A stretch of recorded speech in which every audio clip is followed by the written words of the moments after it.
Su perfil siempre lo complementen con una dirección propia en Internet. ¿Y cómo se hace eso, profe? Fácil, solicitando su dirección en .cl, www.nic.cl y luego conectarla a su red social preferida. ¡Buena! Por 9.990 pesos al año, construye tu identidad digital en Internet con .cl. Nick Chile, somos el .cl. Este sábado 7 de marzo, Sala Máster de Radio Universidad de Chile presenta el mejor tributo a Joaquín Sabina, a cargo de la Banda de las Noches Perdidas. Un encuentro imperdible para los fanáticos del legendario trovador español y amantes de la canción de autor. Un show que propone un recorrido por los grandes clásicos de Joaquín Sabina en un formato cercano y cargado de emoción. Esta agrupación ha conquistado al público con interpretaciones fieles y potentes de canciones emblemáticas como Y sin embargo, Princesa y 19 días y 500 noches. La Banda de las Noches Perdidas, por primera vez en Sala Máster de Radio Universidad de Chile. Sábado 7 de marzo, 19:30 horas. Miguel Claro, 509, Providencia. Entradas disponibles en Portal Tickets. Y regresé.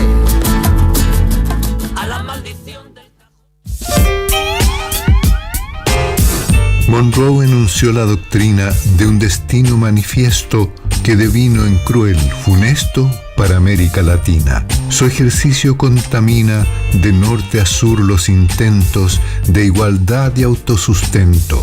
Y hoy la vena autoritaria bulle en mente estrafalaria y explota incluso hacia adentro. Este verano llevamos el mejor catálogo a todo Chile con grandes descuentos. Descubre nuestra librería online en prosaypolitica.cl. Teléfono 22-341-5942.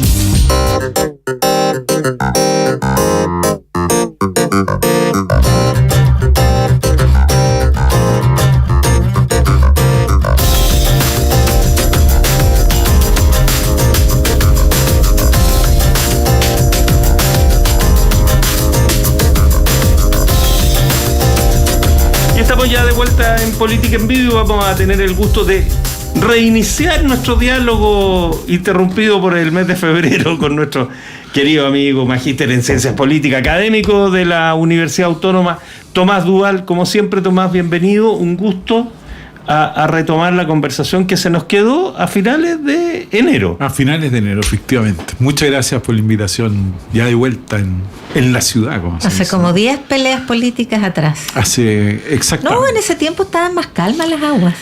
Éramos todos amigos. Claro, no, todos amigos. Pero empezó marzo y ya la cosa se puso es como apareció marzo. Ahí se puso distinto el escenario y ahí cambió. Bueno, vamos directo a eso, Tomás, bienvenido, dicho sea de paso. ¿Cómo evalúas tú la estrategia utilizada por la oficina del presidente electo y el presidente electo para romper estas relaciones de traspaso a causa de la polémica por el cable chino? Yo creo que son el efecto político es que la agenda del presidente con esta ruptura de la transición, llamémoslo así, entre un gobierno y otro, lo que hace es volver a la agenda original del propio presidente electo Kast, ¿no? En sus dichos y en sus formas. Y eso es una señal muy clara a su sector político.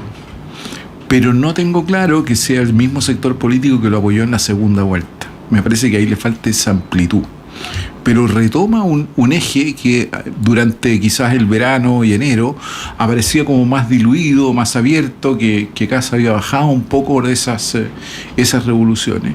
Y me parece que ahí volvió esa confrontación que venía desde la campaña. Si recordemos que el presidente Boric hizo por medio de una campaña de la ley de presupuestos, hizo un ataque muy directo al propio candidato Kast, o sea, intervino también directamente el presidente. Entonces, me parece que eso es producto de aquello. Ahora, los efectos de eso es que evidentemente le pone mucho más desafío, yo creo, al presidente electo que al que se va. ¿sí? Más allá de, porque hoy día no estamos juzgando si cuánto es o no lo que el presidente Boric nos va a dejar de herencia, pero más allá de eso le pone mucho más desafíos. Si había notas que habíamos sentido que había bajado un poco las expectativas, él mismo las sube producto de esta intervención. Ahora, eso tiene innumerables efectos políticos que también tienen que ver con las relaciones, porque en paralelo hay una negociación por la Cámara de Diputados y por el Senado. Entonces, estas declaraciones también provocan incendios, diría yo, claro, en cómo están esas conversaciones, que todavía no hay nada resuelto. Estamos a días del 11 y todavía no hay nada resuelto en esas materias. Claro, y para un gobierno se crispan los ánimos. Yo creo que ese es el efecto que va a tener ahí en cómo reconfigurar ese efecto, porque efectivamente están en negociación en el Congreso, que para él es muy relevante también.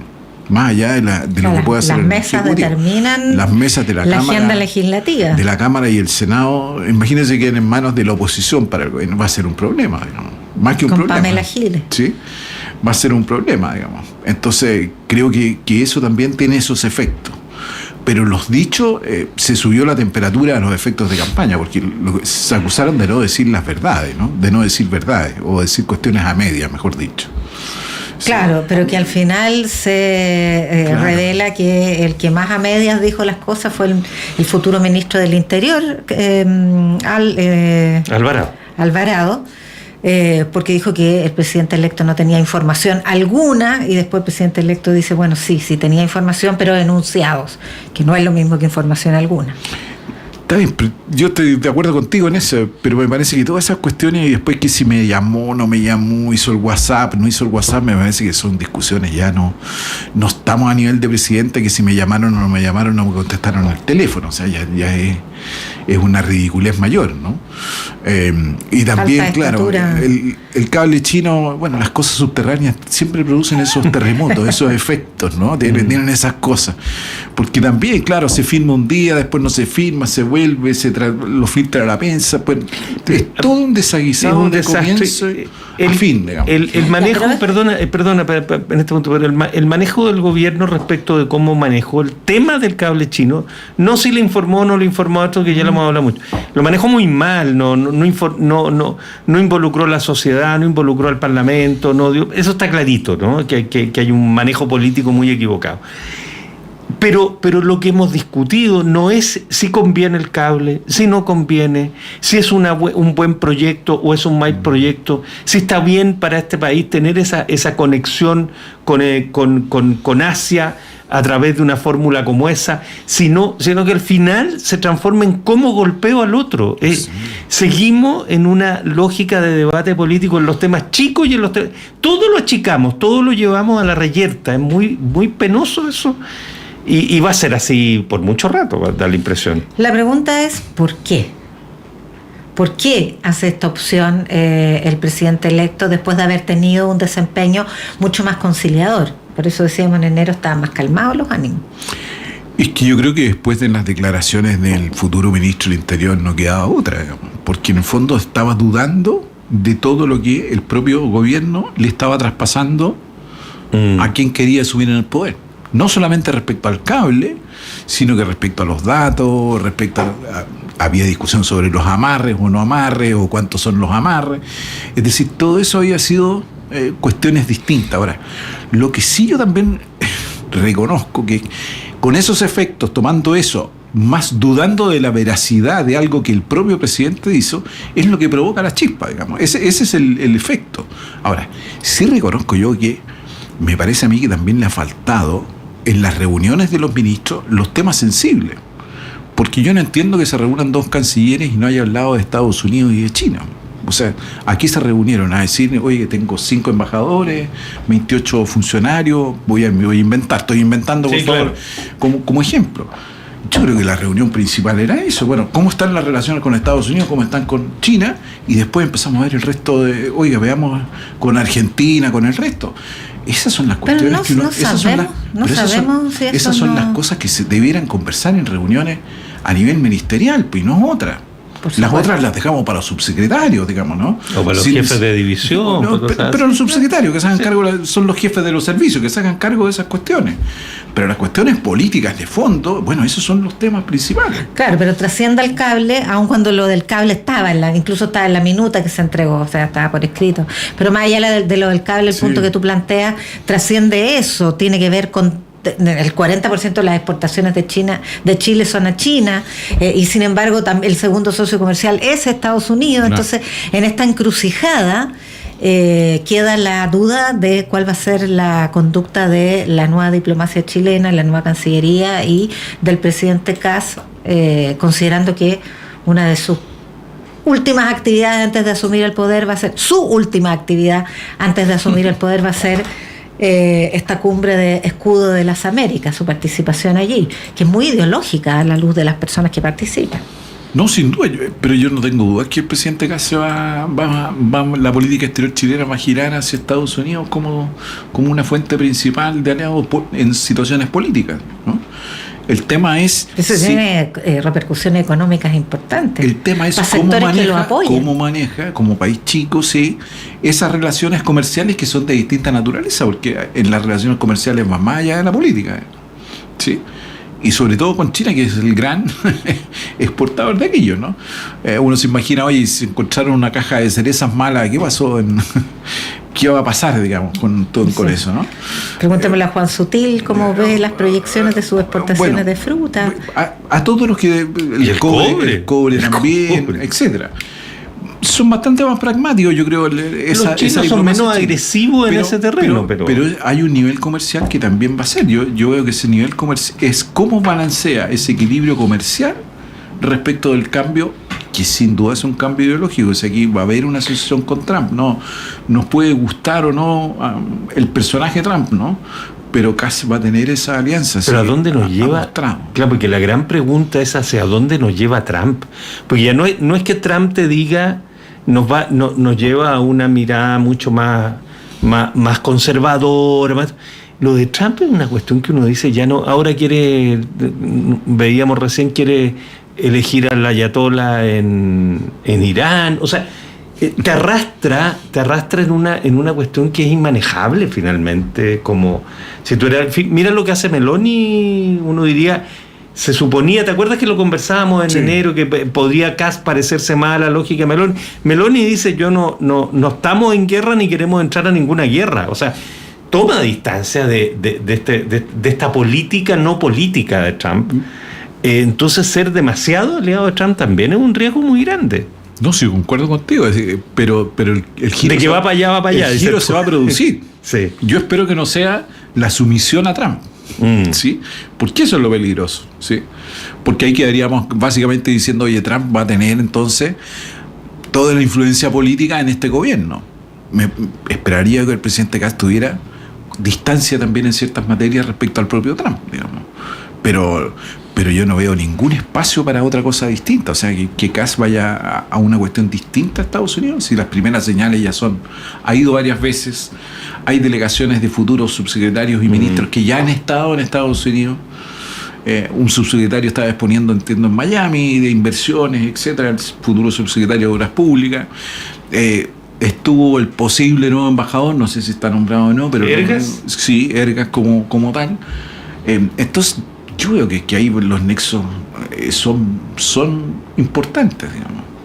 Y para allá va eso. Ahora, ¿cuánto de Trump va a traer acá a Chile? Es ahí donde es mi gran duda en este momento. También hay una cuestión de formas, porque la verdad es que en este gobierno la revocación del decreto por parte del ministro obedeció a las presiones de Estados Unidos. O sea, hubo una cierta subordinación, pero más sutil, que no se sepa, que sea tramitarlo más, se revoca una firma, pero queda ahí. O sea, hay esa intención de navegar en aguas que son turbulentas porque confrontan a dos hegemones. Pero la manera tan explícita de parte de José Antonio Kast llama la atención, sobre todo por el costo que esto va a tener para un sector importante que lo apoya, que son los empresarios. Yo creo que los empresarios van en un camino distinto. Ahora, en el sentido de que, claro, Estados Unidos es importante para ellos y es un fruto de inversión. O sea, en eso Chile, en los últimos, el sector político le valora esa importancia a Estados Unidos en esas materias, ¿no? Entonces va a seguir con esos acercamientos y tratando de buscar los negocios y las exportaciones.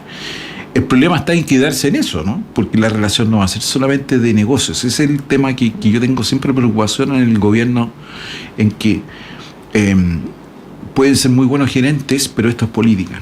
Sí, pues. Y confundir los intereses privados con los públicos es una línea muy delgada, pero que se puede traspasar fácilmente. Ese es el punto que yo veo como un desafío en adelante para acá. ¿Sí? Y lo digo en el canciller, si estoy pensando en el canciller, viene del mundo. Por eso te hablaba de estas reuniones, cuáles son los temas, ¿no?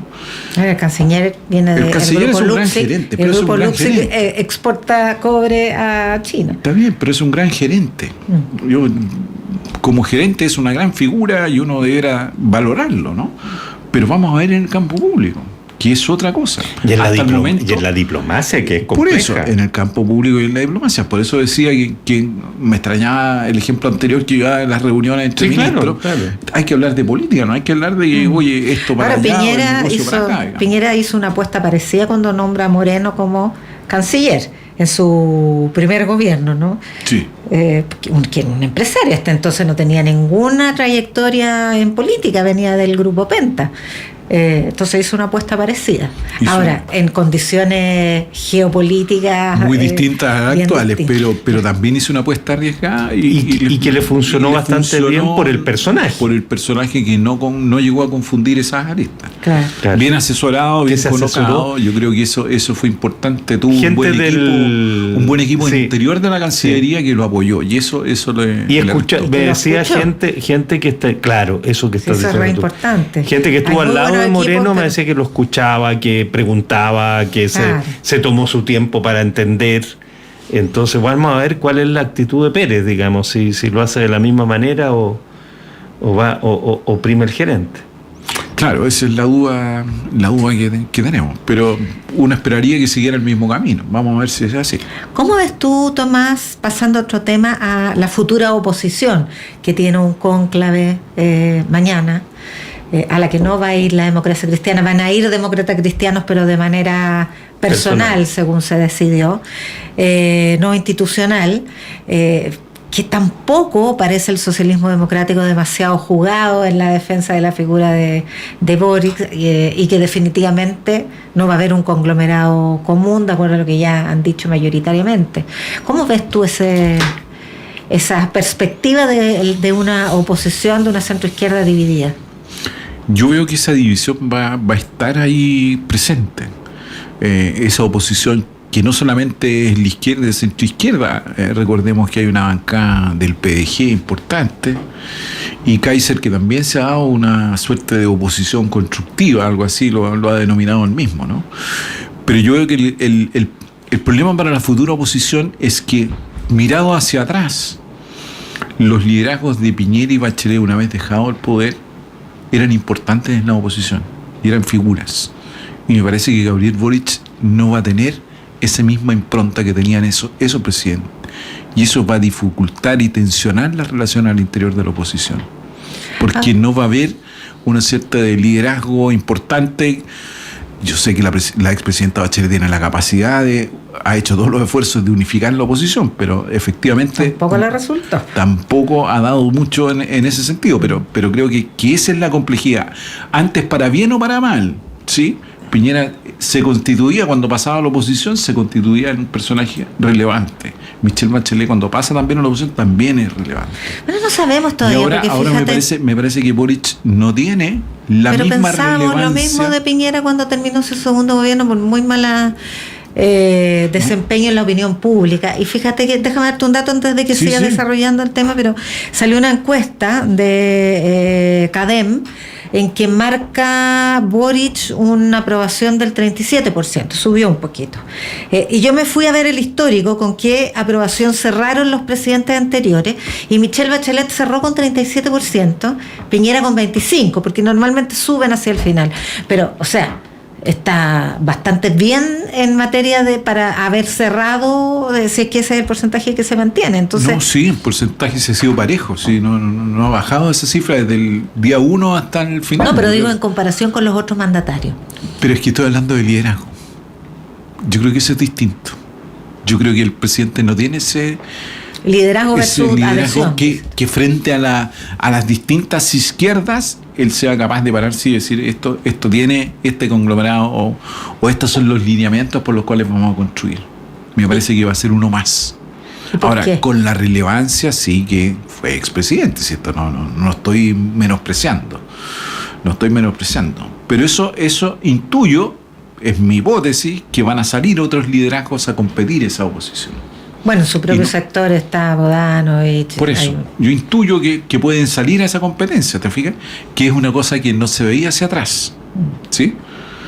Entonces me parece que eso es lo que está atrás de juego. Y eso es lo que va a complicar el desarrollo de la oposición y también respecto del gobierno. Porque vamos a ver qué tipo de oposición van a tener con el gobierno de Gas. Y tú ves no en el Frente Amplio, no en el mundo de Boric, sino que desde el, llamémosle socialismo democrático y todo eso, que pudiera emerger algún liderazgo que aglutinara por último a la vieja concertación, que ofreciera algo a la. Porque el punto es que llamémosle progresismo, digamos, ¿qué le ofrece al electorado nacional? ¿Qué le ofrece a los chilenos ese mundo hoy día? Muy difícil decirlo, no tengo esa respuesta, porque esa es la reflexión profunda. Yo creo que no hay ahí un proyecto que sea capaz de que sea capaz de tener ideas y consolidarse, ¿no? Porque yo creo que no ha hecho tampoco el diagnóstico de qué es lo que sucedió respecto de las elecciones y su conducta respecto a las personas. Es un diagnóstico que viene evadiendo ese mundo desde la derrota de Bachelet, digamos. Viene evadiendo también ese mundo directamente. Y es el mismo problema que le puede suceder a parte del oficialismo, esa derecha que venía de Renovación Nacional, de la UDI, si no hace un diagnóstico adecuado, también puede tener la misma dificultad en el futuro, digamos. ¿Cuáles son esos espacios políticos que tiene? Pucha, se nos fue el tiempo. Y puede ser parte de otros. No sé si me explico en lo que estoy tratando de decir. La pregunta que no la va a tener necesidad de contestar, Tomás, es solo para dejarla para la próxima conversación. ¿Cuándo empiezan a tener dificultades? Vamos a decir que este gobierno también, el gobierno que entra, tiene un par de albas, por lo menos, ¿no? Sí, por lo menos. Sí. Por lo menos. ¿Cuánto les va a durar el cariño a las dos almas, no? Va a ser algo para medir. No, la oposición va a ser tan dura como fue esta oposición y como fue la oposición a Piñera. Esa ya es la moda. Se instaló una forma de hacer política. Sí, se instaló una forma, pero vamos a ver cómo se conduce en este escenario. Tomás Duval, como siempre, querido Tomás, un gusto compartir el programa contigo. 1.000.000 de gracias por tu gentileza. Gracias por la invitación. Gracias, Yasna. Hoy y ya se está moviendo la sala máster. Ah, mira. Sí, pues nos vamos para allá porque vamos a recibir a Stereo Fam, que es el nuevo proyecto de MC Piri y Semilla Skis, quienes presentan su disco debut Surprise. Estamos en tiempo de surprise, no está mal. Una propuesta que mezcla hip hop y reggae, con el sello que caracteriza a estos artistas nacionales. Así que nos vamos a la sala máster, nos despedimos, sí. Tania González y Fernando Sepúlveda estuvieron en la producción periodística, Ariel Acevedo y Patricio Núñez en la puesta al aire. Muchas gracias. Tú sigues mañana.